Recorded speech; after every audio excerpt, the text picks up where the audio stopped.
So it is day 10, and yesterday was pretty tough.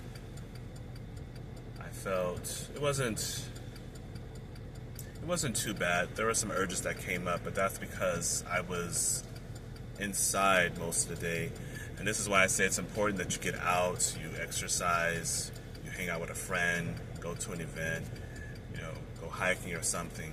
Unless you're in Arizona, it's too hot out here. I'd have to maybe drive up north to experience some decent weather, but I think it's supposed to be 111 degrees today. So I'm good. I'm doing deliveries right now, and it's keeping me afloat. I'm not as worried now that I actually got some help and I have a job, but I'm just not starting until a week from now. So this delivery, DoorDash, Uber Eats, it's actually pretty decent if you put the hours in, It's not too bad. I think I can average $20-25 an hour, not including the mileage and, maintenance on the car. I won't be doing this, forever. Everything is just temporary. Just like this job that I'll be working, it's going to be temporary. So I'm just more appreciative of the job because I've been out of a job for a couple of months now, at least. And I've had a very tough time finding a job, putting in applications, and that just put me in this state of desperation. And as I kept worrying, things just seemed to get, I don't want to say worse, but it's a frequency. If you're on the frequency of fear and worry, you just end up attracting more situations that keep you in that frequency. But as soon as I stopped worrying and started trusting that everything's going to work out, then I end up attracting more situations that kept me on that frequency of knowing and trusting. So you really do attract what you are. So whatever frequency you're operating on, that's what you attract. So I'm just experiencing it and noticing it in my day-to-day. So but yes, I was inside most of the day yesterday, so that explains why maybe why my energy was a little stagnant. I wasn't just scrolling, I was mostly socializing. I was in a group seminar that lasted 3 hours or something like that, so that was good. And to my group, Sons of God, again, if you want to join a community where you have a brotherhood, brothers who are also retaining and making a lifestyle out of it,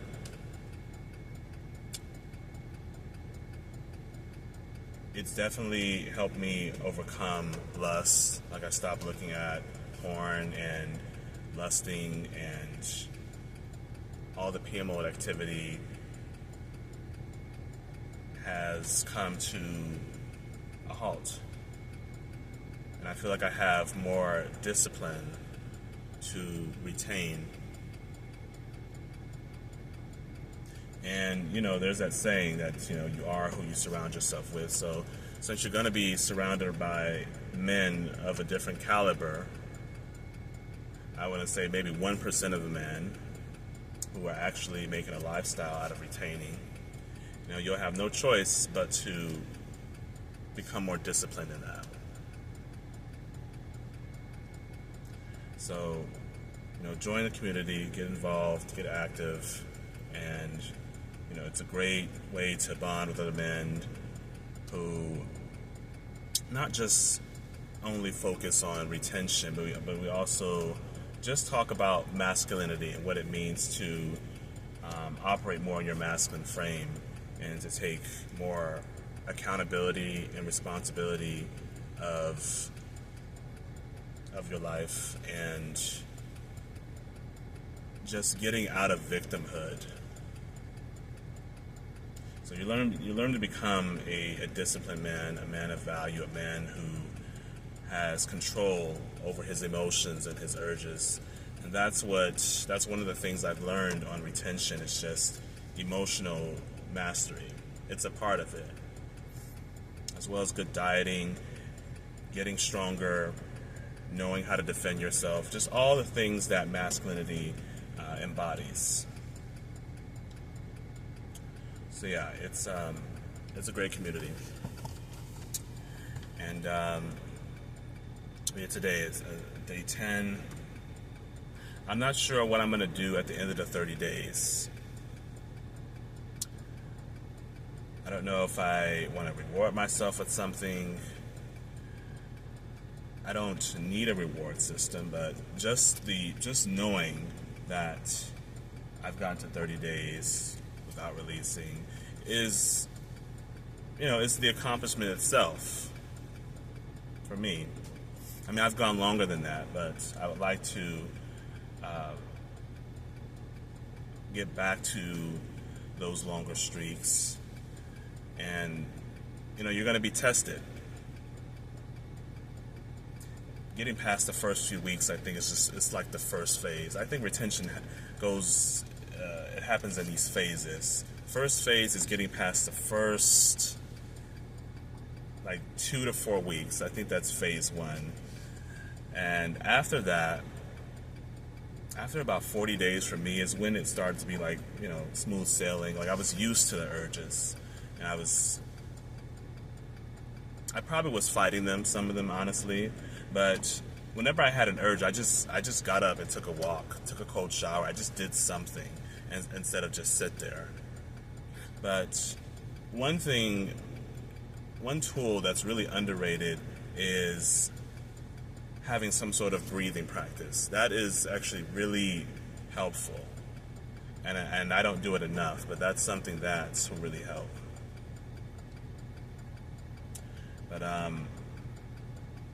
now that I'm going to be working more, I'll have less free time on my hands. I think that's part of the problem. When I relapsed after the 4 months, I had, at the same time, I had to quit my job. And then I had all this free time on my hand, free time to scroll and all this other stuff. I wasn't really being as intentional with how I used my time. So I don't want to say you need to just find a way to keep yourself busy, but just be intentional with your time. You can go out in nature, you can hang out with a friend, you can learn a skill, you can do more reading, you can increase your knowledge,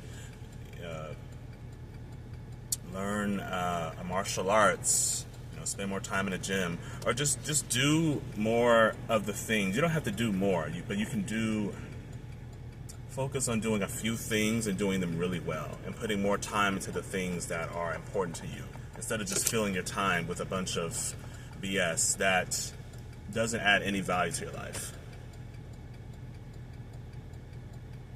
And same thing with people. Be mindful of who you give your time and energy to, and what you give your attention to. Notice which relationships drain you, which friendships drain you, which interactions are valuable, and which ones are just that just lower your vibration. So there's a lot to this journey. It's more than just learning how to control your urges, but there are other factors, lifestyle factors, that can affect how far you go on this journey. It's your diet, it's your mindset, it's everything. So you have to constantly just evaluate what areas of my life am I unhappy with. If you're having these urges, or too many urges, or having these temptations, for me, I use it as a sign that there's something going on in my life that I'm not satisfied with. What is that thing? And I just start to evaluate. Am I not getting enough sleep? Am I lonely? Am I stressed out? These are questions I have to ask myself. So, yeah, I mean, it's a lot to this journey. So, this video ended up being a little longer than I intended, but like I said, I'm doing deliveries and I've just been kind of sitting here rejecting all these terrible orders.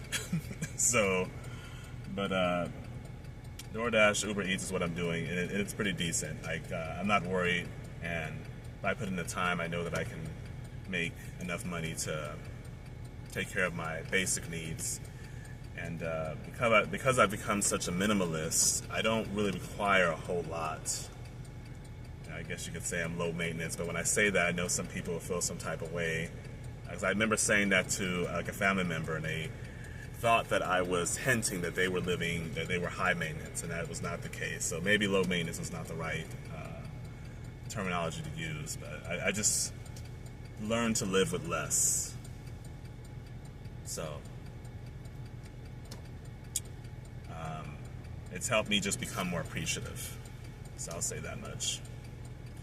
Yeah, I'm gonna go ahead and cut this off. This is long enough. Done with my rant. Again, this is day 10, and I will see you guys on the next one.